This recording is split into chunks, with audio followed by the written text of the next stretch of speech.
Salut les apprentis photographes, aujourd'hui on parle de portrait d'enfant. Quand on fait de la photo d'enfant, il faut vraiment se poser une question, qu'est-ce qu'on a envie de montrer? Est-ce qu'on a juste envie de faire un portrait d'enfant classique pour montrer un enfant? Ou est-ce qu'on a envie de montrer un petit peu plus que ça? On a envie de montrer qui est l'enfant, quelle est sa personnalité, qu'est-ce qu'il aime faire, quel genre d'énergie il dégage. On sait tous que les enfants sont très différents, il y a des enfants très calmes, il y a des enfants complètement hyperactifs. Et c'est ça le point crucial d'un portrait d'enfant. Enfin, c'est vrai pour tous les portraits, mais ici on parle de portrait d'enfant. Il faut vraiment aller au-delà du portrait simple, face caméra, où il y a juste un sourire et c'est tout. Il faut aller plus loin, il faut vouloir montrer quelque chose de plus pour faire des portraits vraiment intéressants. Moi, je trouve ça toujours un peu bizarre, les photos d'enfants complètement parfaites, avec des enfants très propres et très souriants, alors que tout le monde sait que les enfants, c'est pas propre, c'est pas souriant. Les enfants, parfois, ça a de la bouffe partout, les enfants, parfois, c'est plein de terre, les enfants, parfois, ça pleure, parfois, c'est pas content, parfois, ça rit aux éclats, mais les enfants, c'est très rarement tout calme face à la caméra. Vous voyez ce que je veux dire? Donc, vraiment, il faut réfléchir à ce qu'on veut montrer, et si vous voulez montrer vraiment qui est l'enfant, il faut sortir de ce portrait face caméra et aller un petit peu plus loin, aller dans des portraits dynamiques qui sont pleins de vie et de joie. En fait, pour résumer tout ça très simplement, un enfant c'est pas sérieux, un enfant c'est juste vivant. Donc il faut pas faire des photos sérieuses, il faut faire des photos juste vivantes. En tout cas, c'est ce que moi je veux montrer quand je prends des photos d'enfants, la vie et la joie. Donc aujourd'hui, je vais vous donner 3 conseils pour améliorer vos photos d'enfants. Et peut-être quelques conseils en rab aussi, on verra. J'ai pas d'enfants moi-même, mais il se trouve que dans mon boulot, je fais pas mal de portraits de famille. Donc je commence à avoir vraiment l'habitude de prendre la photo des enfants. Et donc le premier conseil que je peux vous donner, c'est de prendre votre temps. Les enfants, c'est farouche, les enfants, c'est timide. Un enfant, ça a un petit peu du mal à accepter un étranger la première fois qu'il le voit, ou même si c'est quelqu'un qu'il connaît mais qu'il n'a pas vu depuis longtemps, il est toujours un petit peu effrayé. Donc, il faut prendre son temps avec un enfant. Même si c'est un enfant que vous connaissez bien, que vous voyez régulièrement, ou même votre enfant, quand un enfant il va vous voir sortir un appareil photo, même si c'est un petit appareil photo, un téléphone, l'enfant il va sentir que quelque chose est en train de se passer, donc il va tout de suite se raidir, il va être méfiant, ou pire, quand les enfants sont un peu plus grands, ils identifient très vite les appareils photo, et du coup, dès qu'ils en repèrent un, ils le regardent et ils sourient bêtement face à la caméra, comme on leur a appris. Cheese. Et peut-être que les photos parfaites avec des enfants qui sourient, ça fait plaisir à Tata Martine, mais c'est pas ce que nous on cherche aujourd'hui. Donc pour des photos un petit peu plus naturelles, un petit peu plus sympas, un petit peu plus pleines de vie, il faut prendre son temps. On va arriver vers l'enfant et lui expliquer ou pas en fonction de son âge qu'on va faire des photos de lui, et lui demander de se comporter normalement et de continuer à jouer. Donc forcément le petit modèle va être un petit peu surpris et tendu, il va pas trop savoir comment se comporter. Donc c'est là qu'il y a un moment où l'enfant a besoin de s'habituer à la présence du photographe, de s'habituer à l'appareil photo, de s'habituer à l'idée qu'il y a quelqu'un qui le suit et qui va prendre des photos de lui. Donc c'est pour ça qu'il faut prendre son temps. Quand je commence un shoot de famille, j'explique toujours aux parents qu'en gros les 15-20 premières minutes, elles servent à rien, je prends des photos mais que toutes les photos seront moches parce que tout le monde est tendu, particulièrement les enfants. Donc prenez votre temps, faites-vous accepter, prenez quelques photos et montrez-les aux enfants sur votre écran pour qu'ils comprennent pourquoi vous êtes là.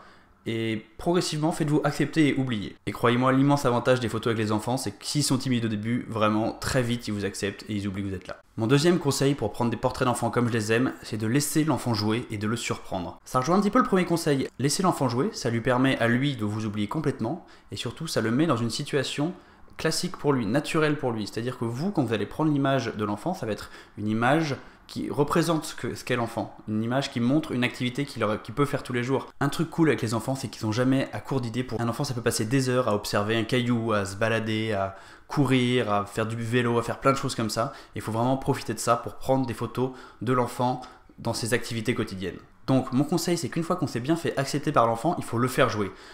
Souvent, très souvent, on peut le laisser jouer tout seul parce que l'enfant il n'a pas besoin de nous pour avoir des idées.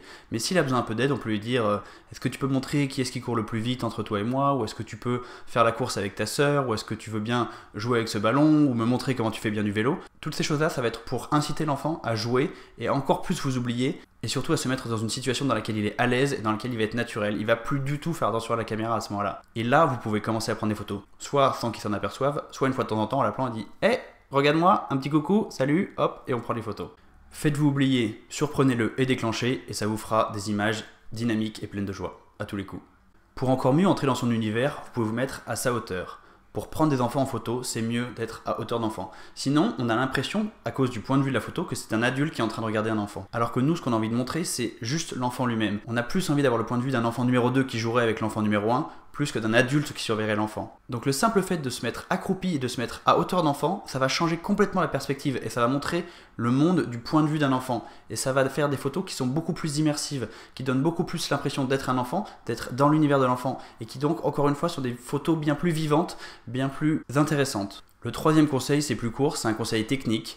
Les enfants, ça bouge dans tous les sens, donc utilisez une vitesse d'obturation adaptée. Pour les débutants, la vitesse d'obturation, c'est le temps pendant lequel l'obturateur de l'appareil photo s'ouvre et reste ouvert puis se referme. Plus cette vitesse est rapide, plus ce temps est court, plus le moment est figé, et plus ce temps est long, plus on risque d'avoir du flou, notamment s'il y a des parties en mouvement dans la photo. Pour être sûr d'avoir des photos parfaitement nettes quand on fait des photos d'enfants, je vous conseille d'être au moins à 1/200 de seconde, voire encore à 1/500 de seconde, comme ça vous êtes complètement tranquille et vous n'aurez pas de flou, toutes vos photos seront parfaitement nettes.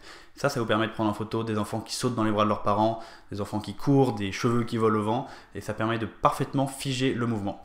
Donc voilà, une vitesse d'obturation de 1/200 minimum.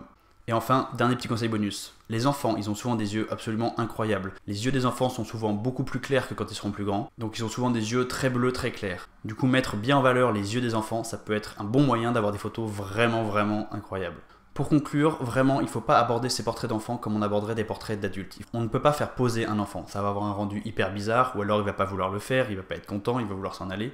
Donc ce qu'il faut faire, c'est le laisser vivre, le laisser jouer, rentrer dans son univers, se mettre à sa hauteur, le surprendre et prendre des photos pleines de vie, des photos pleines de Nutella sur la gueule, peut-être, des photos d'enfants qui pleurent, mais toujours des photos hyper rigolotes, des photos intéressantes et des photos qui vont vraiment montrer ce qu'est l'enfant. Voilà, c'est tout pour cette vidéo, j'espère qu'elle vous a plu, que vous avez appris quelque chose. Si c'est le cas, vous pouvez la liker, me laisser un petit commentaire et vous abonner à la chaîne. Et bien sûr, n'oubliez pas, si vous voulez progresser, de prendre plein de photos. Moi, je vous souhaite des très bonnes photos d'enfants et à la prochaine. Salut!